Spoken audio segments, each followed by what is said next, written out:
Partie pratique SQL B1, ajouter un tuple avec vos données. Donc là, c'était pour dire, ok, je dois faire un insert into, personne. Et puis si je mets values, après spécifier les valeurs. Mais ce qui me manque, c'est la liste des champs. Le mieux, c'est toujours la donnée. Donc on va insérer dans numéro, dans nom, dans civilité, métier, lieu, taille, couleur des yeux et date de naissance. Donc après, tant qu'on met les bons espaces et les bons virgules, le nombre de lignes c'est égal. Et dans le values, ce qu'il faut, c'est mettre dans le même ordre qu'on a spécifié les colonnes avant le values. Donc le numéro, il faut en choisir un qui n'existe pas déjà. On pourrait aller voir avec le select. Je vous mets celui de corriger. Et puis les numéros pour métier, lieu, c'est des clés étrangères. Donc il faudrait aller voir avec un select ce qu'on veut comme clé étrangère. La taille, c'est un chiffre. La couleur des yeux, c'est un texte. Et puis la date. Donc la date, il y a différents formats pour qu'ils le reconnaissent. C'est pour ça qu'on c'est assez compliqué, on y passera tout un cours. Mais ce qui marche toujours, c'est la notation standard année, mois, jour, dans ce sens-là. Et après, on exécute donc la requête avec le petit vu. Hop. Et puis, si tout va bien, il aura inséré la ligne. Et puis si on a déjà inséré une fois, il nous fera une erreur de contrainte. Donc ça a déjà inséré avant. Et sinon, on change le numéro. Et puis on voit que ça insère.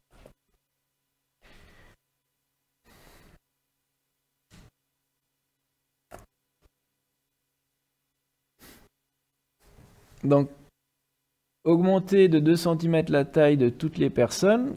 Il faut déjà aller voir dans personnes comment est définie la taille.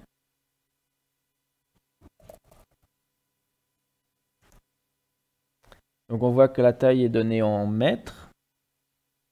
C'est 1,72, donc c'est des mètres. Donc si on veut augmenter de 2 cm, il faut faire plus 0,02. Donc après on peut faire notre commande de mise à jour, update, personne. Cette taille est égale et en fait on peut, donc ça c'est ce qu'on n'avait pas forcément couvert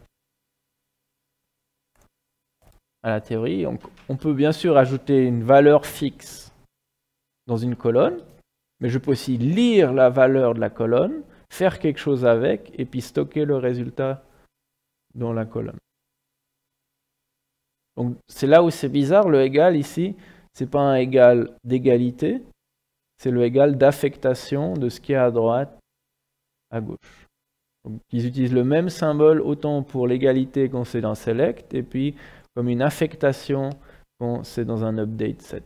On dit ce qui se trouve à droite se met dans le résultat de ce qui se trouve à droite se met à gauche dans cette colonne-là. Donc je peux aussi aller lire des choses de différentes colonnes, de la même ligne, et puis stocker ça dans une certaine colonne, qui peut être une colonne qui peut être qu'on réutilise ou bien une autre, c'est égal. Donc là, si je fais comme ça va l'exécuter à toutes les lignes. C'est pas forcément ce qu'on veut. Nous, là, on veut augmenter à toutes les personnes qui ont les yeux bleus. Donc, il ne faut pas oublier encore la contrainte where. Couleur des yeux est égale à bleu. Et puis, c'est là où, justement, donc on a deux fois le symbole égal, mais une fois, c'est un test d'égalité. Et puis, une fois, là, c'est ça qui est stocké dans ça. Donc la sémantique et le positionnement des choses influencent sur ce que fait le symbole.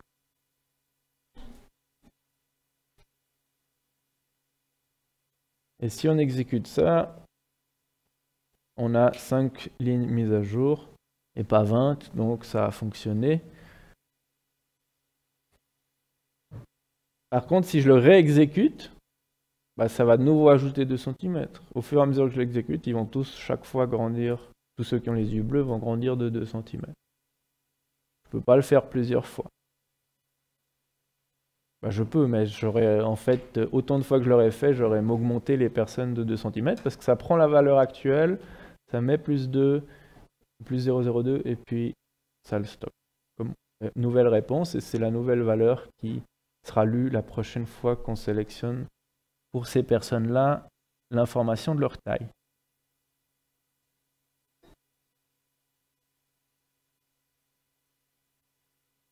Oui.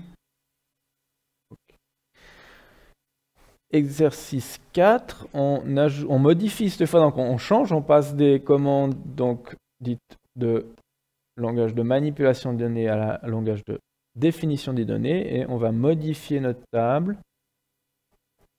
personne pour ajouter une nouvelle colonne.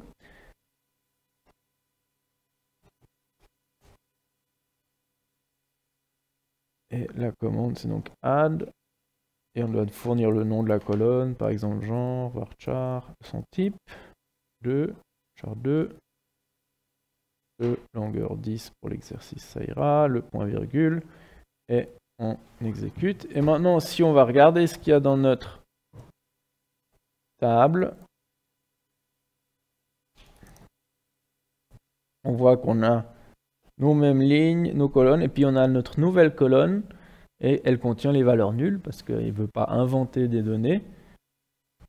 Et nous, ce qu'on veut faire maintenant, c'est remplir ces données grâce à un update, mais en fonction de valeurs qui se trouvent dans une autre colonne. Donc, update, personne. Et nous, avant d'écrire le update, si on n'est pas sûr de notre requête where, autant le faire avec un select. On va réutiliser le select, where. Ce qu'on veut, c'est quoi? C'est la valeur féminin dans le colonne lorsque le genre est madame ou mademoiselle. Donc, where civilité. Qu'est-ce que vous avez fait? Est égal à?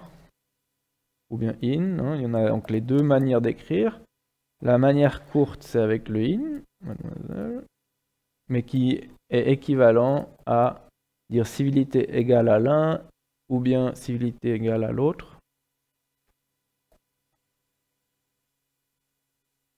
On essaye. On voit que ça correspond à ce qu'on cherchait. Donc, on n'a qu'à modifier maintenant la partie du haut. Update personne. Set. Qu'est-ce qu'on veut régler? On veut que la colonne genre soit égale à féminin pour les gens qui ont mademoiselle ou madame. De nouveau, on exécute. On peut faire CTRL et ENTER comme raccourci clavier pour exécuter. Et on voit qu'il a modifié 11 lignes. Et maintenant, on veut faire l'inverse. On veut dire, ok, mais tout le reste, on veut mettre masculin. Donc tout le reste, ça veut dire quoi? Il faut se dire, ah mais je vais aller voir en fait, qu'est-ce qu'il y a comme différentes civilités. Donc on dit, je veux les civilités de la table personne. Et là, bah, j'en ai plein. Et des A doubles, comment je fais pour enlever, pour voir juste une fois chaque civilité qui existe? On dit distinct exactement. Donc select moi les valeurs distinctes de civilité. Et on voit qu'il y a monsieur, prof, sergent, père, colonel et révérend dans notre base. Donc on pourrait écrire un OR qui inclut toutes ces valeurs ou un IN qui inclut toutes ces valeurs. Mais si après tout d'un coup on rajoute quelque chose d'autre, on aimerait que la règle soit toujours vraie. Et sans devoir aller changer notre requête. Donc il faut qu'on trouve autre chose pour notre where. Comment est-ce que je pourrais sélectionner toutes les lignes qui ne sont pas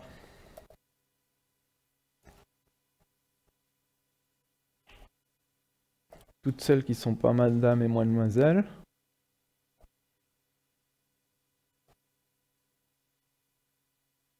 Note in. Il y avait le note pour inverser la valeur. L'autre possibilité, c'est de dire, qui marche aussi dans ce cas-là, vu qu'on le construit, c'est de dire partout où j'ai encore des nuls dans ma colonne genre, bah, je mets masculin à la place. C'est une possibilité aussi, qui donne le même résultat dans cette situation-là. Donc ça devrait marcher. Donc update personne. Set genre égal à masculin.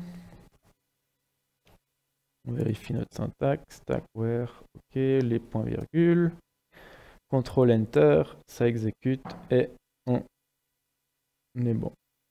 On va aller voir si ça a marché. Ma colonne genre. Ouais, ça a l'air d'avoir marché. Si on veut supprimer une colonne de la table, donc de nouveau, opération de définition des données, alter table personne, et on peut faire drop le nom de la colonne qu'on veut supprimer, et c'est fini, l'information disparaît de la table personne, il n'y a plus la colonne lieu. On peut même dans SQL Developer utiliser donc la commande Oracle describe pour voir les colonnes d'une table. On voit que ça donne le même aperçu et que nom, civilité, métaille, couleur des yeux, date de naissance, genre, ma colonne lieu a disparu.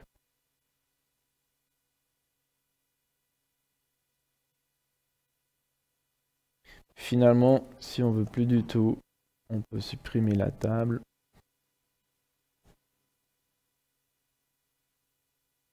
Et puis il n'y a plus rien. Donc après, les autres tables qui traînent encore, c'est là que vous pouvez copier le troisième script pour nettoyer le tout.